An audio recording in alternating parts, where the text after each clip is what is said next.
let me say just for 2 minutes what would be needed to move from where we are to where we say we want to be, which is net zero by mid-century. At a technical level, there's a fairly clear pathway of what is needed. And part of it is moderately well known. Some of it is much less well known. So the part that's moderately well known is the energy sector transition, meaning especially the move to zero carbon electricity and electrification of transport and buildings and part of industry, and the use of green electricity to produce green hydrogen for some other difficult to electrify sectors of the economy, such as heavy freight over land and heavy ocean freight and metallurgy in the industrial sector. So the roadmap to the energy transformation is analytically moderately clear. The part that is much less clear is the land use and agriculture transformation, which is perhaps, according to many estimates, around 30% of total greenhouse emissions, partly carbon, but also a lot of methane in the agriculture sector, livestock and rice production, and also nitrous oxide, especially from fertilizer use and some other chemical applications in agriculture. And what to do about agriculture is a lot harder because there isn't one farm system. There are hundreds of farm systems, a lot very undercapitalized, many hundreds of millions of people still essentially in subsistence agriculture, many problems on land use, and many fewer instruments and transformative designs in the works.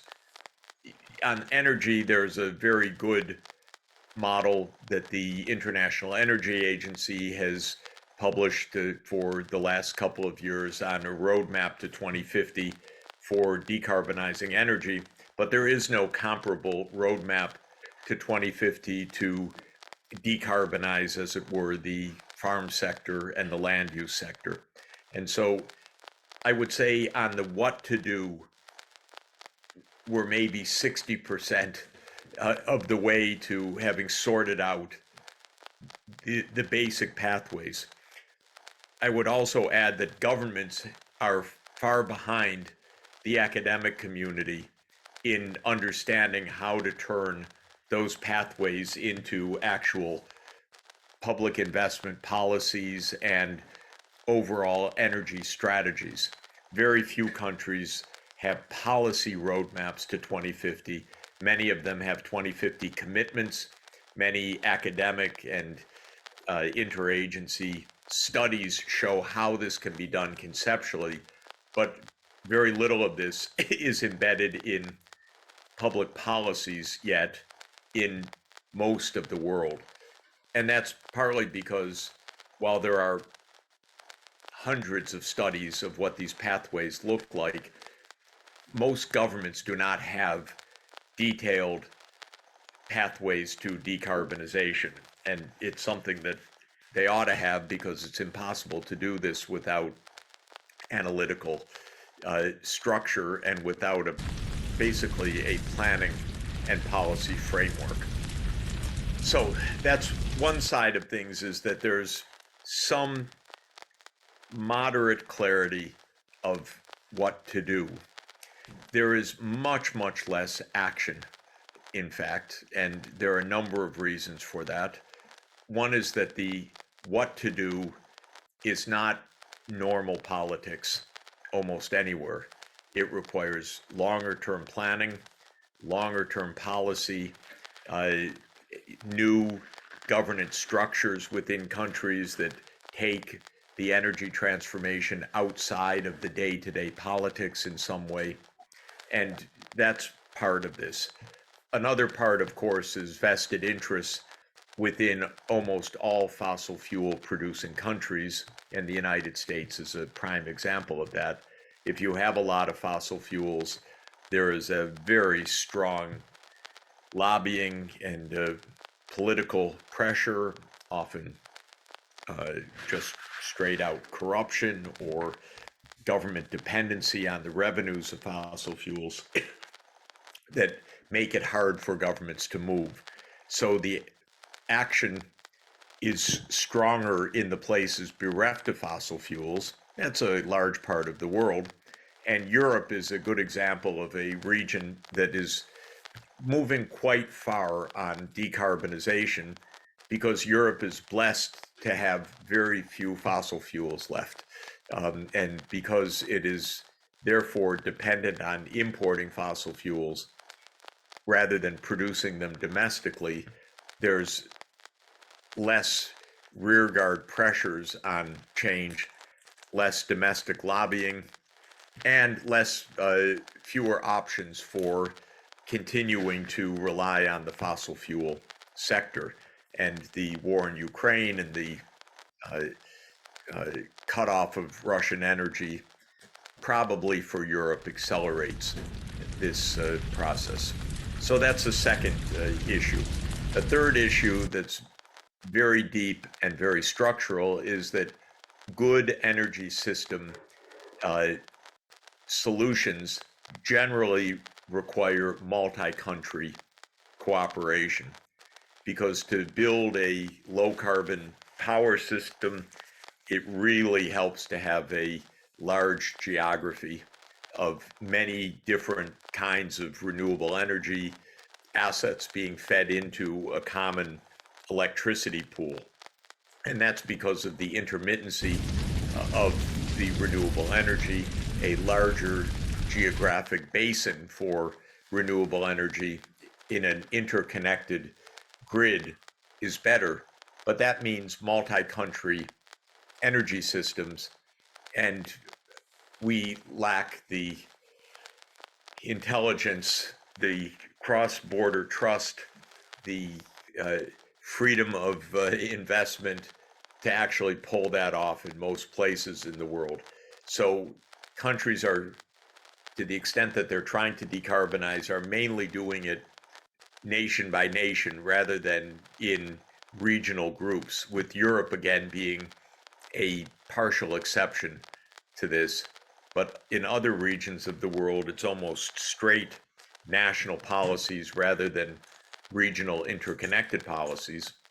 And when you think about places like Egypt, where we are right now, or the Gulf countries, which have a tremendous solar potential, they would develop that solar energy much faster if they could export it to Europe. But there is no reliable, open access to the European power market. In fact, maybe the opposite. And so the failures of the regional solutions is quite palpable. And then there's one final point that I think is essential for the developing countries, and that is the lack of adequate finance to actually pull off the energy transformation. There are three kinds of climate finance that are debated and that each require an answer. One is this transformative investment part, very capital intensive, rather expensive, and every country needs access to long-term capital in order to be able to invest in a low carbon energy system. But well over half the world's population is in countries that lack access to the needed capital. So that's one kind of financial issue. The other two are the costs of adapting to climate change, for example, building flood control measures or water storage measures in drought regions, or resilient infrastructure that can withstand stronger storms or more flooding. And the second is responding to disasters. which are coming with greater frequency, the so-called losses and damages agenda. So in summary, mitigation, adaptation, and losses and damages finance are the three main parts of the financing puzzle, and they're all radically underfinanced. And if there's one message from developing countries in the COP negotiations is show us the money. And there's different kinds of pools of funding that would be appropriate for these different categories.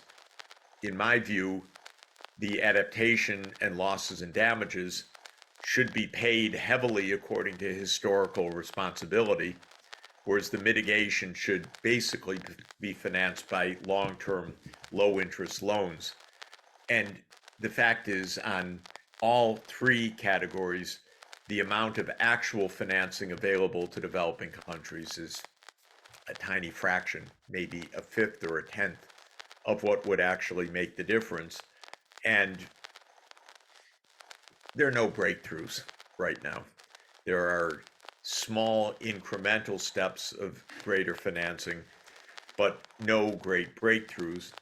And one of the great disappointments in all of this is the United States government, because the US government remains at the center of financing structures like the World Bank, and the US political system is completely uninterested and unmotivated to actually finance solutions in developing countries almost entirely, except maybe a little bit to say we do it too in response to China's financing. So other than that, we don't have real solutions. And John Kerry, the US envoy on climate, is here to tout voluntary carbon markets, which is ridiculous, as a systemic answer to the financing issues. This is not going to be financed through voluntary carbon markets. And it's very sad that the world's largest economy, the world's largest historical emitter, comes to the COP with no answers in hand. And that's a big sign of how the world doesn't function properly right now. If it were a war, the United States might find the financing. But if it's only something as incidental and insignificant as climate change, it's just not worth it to the US Congress. This is, I'm being facetious, of course, but this is the strange reality of our country. So to conclude, lots of solutions, lots of demonstrations, lots of activity, lots of interesting discussion, lots of engagement all over the world, much advanced compared to 10 years ago in terms of a global mindset and interest groups and solution space, but still very far behind what would be a real scaled solution to all of this. And where we have the missing features are the geopolitical heft of major countries and the geopolitical cooperation needed to bring to the table real solutions for financing. Let me stop there, and we have a few minutes for questions, and I see some questions, so maybe I'll call Ray Jin first.